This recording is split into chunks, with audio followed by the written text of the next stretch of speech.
People in the church were shocked when Pastor Charles Jenkins, a well-known and respected voice in the gospel community, suddenly passed out in the middle of his Sunday lecture. People who were there said it was a strange moment. He was giving a powerful speech 1 second, and then chaos broke out as people in the church ran to help him.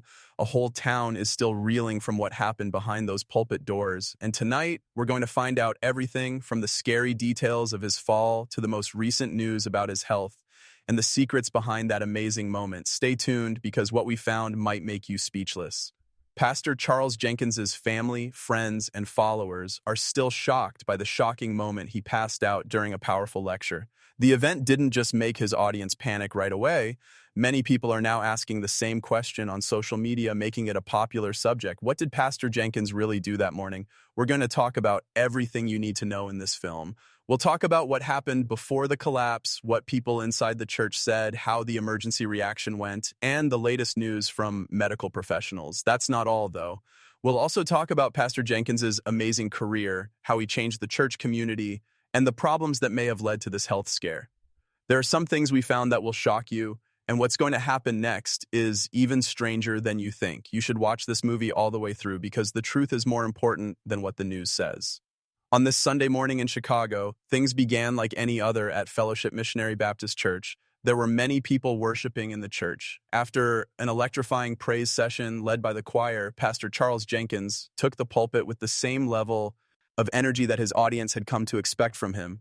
Jenkins was in his element when he spoke strongly about faith, strength, and God's promises. He is known for having a powerful voice and a way of moving people to tears, but things changed in a matter of minutes. People who were there saw him suddenly change his position. His voice shook a little, he tightened his grip on the pulpit, and his face looked like he was under a lot of stress. At first, a lot of people thought it was because the lecture was so emotional, because Jenkins was known to give his teaching his all. Then it took place. Pastor Jenkins fell forward all of a sudden, which shocked everyone in the room. The sanctuary was full of gasps. Some people screamed and others rushed automatically to the pulpit.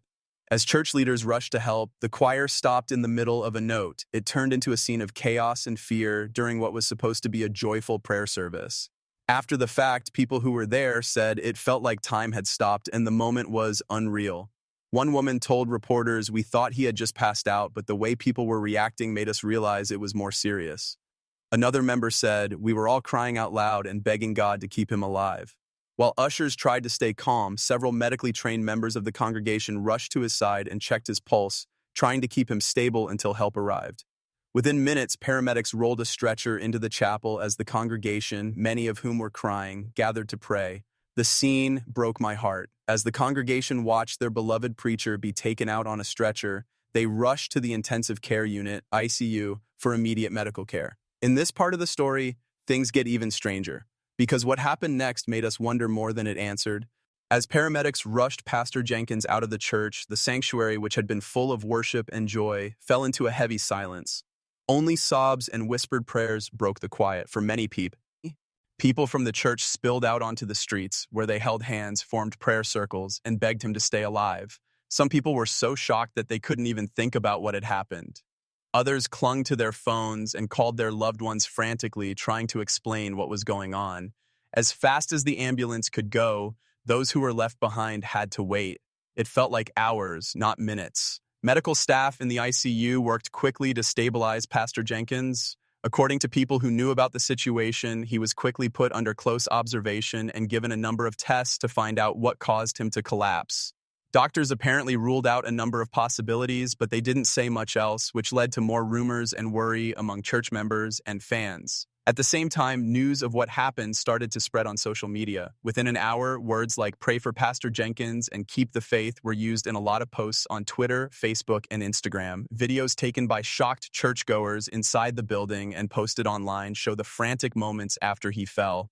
Comments came in from all over the country, from fellow preachers and gospel singers to fans who wanted to pray and offer support. Later, the hospital confirmed that Pastor Jenkins' situation was very bad but stable. He was taken to the intensive care unit, ICU, to be closely watched. Doctors were hopeful but stressed that the next 24 hours would be very important. That news made me feel both better and more anxious. He was glad he had escaped the immediate collapse, but he was scared about what might happen next.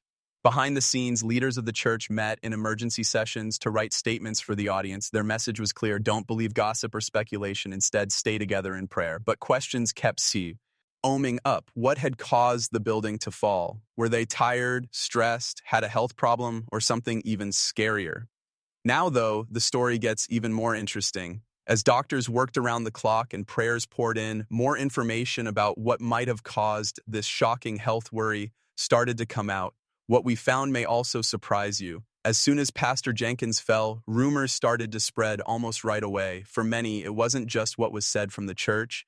It had to do with why. How did a man who was known for being full of life, energy, and fire end up in the intensive care unit of a hospital?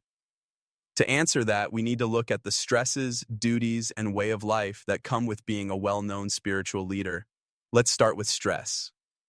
Charles Jenkins and other pastors are not only spiritual leaders, but also neighborhood leaders, public figures, and people who run businesses. Every day, they have to find time for counseling, leadership meetings, preparing sermons, family duties, and of course, being an example to thousands of people. Studies have shown that pastors have a higher rate of burnout than people in many other jobs. Even the strongest people can feel weakening as they carry the emotional and spiritual burdens of a community. Jenkins probably felt a lot of pressure because he is in charge of one of the busiest churches in Chicago and has a lot of power in other places as well.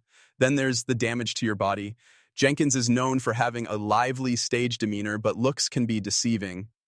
Ministry often means working late into the night or early in the morning with little time for rest or medical checkups. Reports say that Jenkins had been traveling a lot in the months before he fell. He was doing trips for church duties and music ministry chances. If you keep going at that speed without king breaks, your body could break down. Medical professionals who talked about this type of event in general, and not just in relation to Jenkins, say that sudden collapses can be caused by being DEH.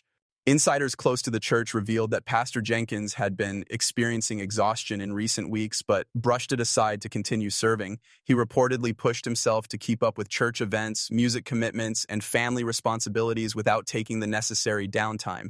If true, this paints a picture of a man who gave everything to his ministry, perhaps at the expense of his own health. But there's also the spiritual angle that can't be ignored. Some members of the congregation see this event not just as a medical emergency, but as a divine warning, a moment for the church to reflect, for Jenkins to rest, and for the community to remember that even leaders are human. One church elder was quoted saying, "Maybe God is telling us to stop putting impossible expectations on one man and start carrying the burden together." Still, the question remains, was this simply a health scare caused by exhaustion, or is there something deeper we don't yet know? The hospital has remained cautious with details, but as more information trickles out, we're beginning to understand just how serious this situation truly is. And trust me, what's coming next will not only reveal more about Jenkins' condition, but also shine a light on the overwhelming wave of support and controversy this incident has stirred across the gospel community. The news of Pastor Charles Jenkins collapsing midsman didn't stay contained within the four walls of Fellowship Missionary Baptist Church. Within hours, it spread like wildfire across the gospel community, the broader church world, and social media platforms. By the end of the day, it wasn't just Chicago that was talking, it was the entire nation. Messages of shock and prayers for healing began pouring in from gospel heavyweights, fellow pastors, and longtime collaborators. Prominent artists who had worked with Jenkins on gospel projects took to Instagram and Twitter, posting heartfelt tributes and calling their followers to prayer. Some shared personal stories of how Jenkins had uplifted them in moments of crisis, and now it was time to return that love and support. Bishop T.D. Jakes, one of the most recognizable figures in the Black church community, was among the first to speak out, urging people to keep Jenkins in their thoughts. He wrote, "Pastor Jenkins has been a light to so many, and now we must be the light in his darkest moment." Gospel singer Kirk Franklin echoed similar sentiments, calling Jenkins a true brother in Christ and encouraging his millions of fans to storm heaven with prayers. Locally, Chicago church leaders mobilized quickly, organizing intercessory prayer gatherings and vigils. In Fellowship's own parking lot, dozens of members gathered that very night, holding candles and lifting up their voices in song. It was a moving sight. Men, women, and children, many in tears, praying for their shepherd to make a full recovery. But as often happens in moments like these, not every reaction was unified. Alongside the flood of support, whispers of speculation began to surface. Social media, while a place of encouragement, also became a breeding ground for rumors. Some posts suggested the collapse might have been triggered by hidden health struggles. Others hinted at stress connected to ministry politics or personal issues. With the lack of immediate transparency from the hospital, people filled in the gaps with their own theories, some sympathetic, others harsh. Church leaders stepped in to address this head-on. A spokesperson for Fellowship urged the public to avoid feeding into unnecessary speculation and instead focus on prayer. Still, the damage was done. Hashtags like Pray for Jenkins trended alongside others questioning the church's handling of information. Within the gospel music community, however, the reaction was overwhelmingly one of solidarity. Several artists dedicated their live performances to Jenkins during concerts that week, pausing to lead the audience in prayer. These efforts were shared widely, and soon Jenkins' name was trending across multiple platforms. Even pastors from different denominations, Baptist, Pentecostal, AM, and non-denominational, came together in unity. Some described the incident as a sobering reminder that church leaders, no matter how strong they appear, are human beings with real physical and emotional limits. This is a wake-up call. One mega-orch pastor commented, "If it can happen to Pastor Jenkins, it can happen to any of us. We have to take better care of ourselves." Yet, not all voices were sympathetic. A small minority of critics used the moment to highlight what they see as systemic issues within large churches, arguing that leaders are overworked, stretched thin, and placed on pedestals. Their criticism sparked debate. Was Jenkins' collapse a personal health issue or a reflection of broader pressures facing modern pastors? Regardless of differing opinions, one thing became crystal clear. The impact of Jenkins' collapse reached far beyond one congregation. It was no longer just about his health. It had ignited a conversation across the gospel world about the hidden costs of ministry. But here's the part that left many stunned. While the public rallied with prayers, insiders close to the hospital began to quietly share updates that hinted at the seriousness of Jenkins' condition. Updates that suggested the road ahead for him and his church would be anything but easy. While the congregation and the wider gospel community prayed, the real battle was unfolding behind hospital doors. Pastor Charles Jenkins had been admitted into the intensive care unit, and from that moment, every minute mattered. For his family, close friends, and church staff, the hospital became the center of their world, an uncertain waiting room where hope and fear collided. Hospital officials initially released only limited information. Their statement confirmed that Pastor Jenkins had collapsed during service and was in critical but stable condition. But beyond that, details were scarce. This silence left the public desperate for answers, and soon unofficial reports began to surface. According to insiders familiar with the situation, Jenkins had undergone multiple tests to determine whether the collapse was linked to heart-related issues, extreme exhaustion, or something more complex. Doctors reportedly focused on stabilizing his vital signs before conducting deeper evaluations. The first 24 hours were described as extremely critical, with medical staff monitoring him around the clock.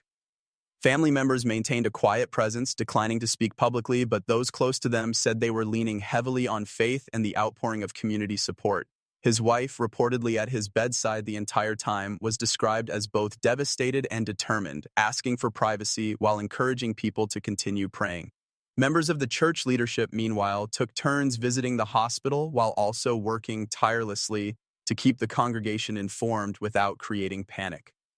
Behind the scenes, several pastors and gospel leaders from across the country quietly made their way to Chicago. Some came to pray with the family, others to offer support, and still others simply to stand in solidarity. In many ways, Jenkins' hospital room became more than just a medical space. It became a place of spiritual warfare where scripture was read aloud, worship songs were whispered in hushed tones, and prayers rose like incense in the face of uncertainty. Unofficial updates began trickling out through church insiders, painting a picture of cautious optimism. One source suggested that Jenkins had shown small but encouraging signs of responsiveness after hours of treatment, sparking hope that he was on the path to recovery. Another update claimed that doctors were optimistic, though they cautioned that full recovery would depend on rest, rehabilitation, and Jenkins himself taking a serious step back from T.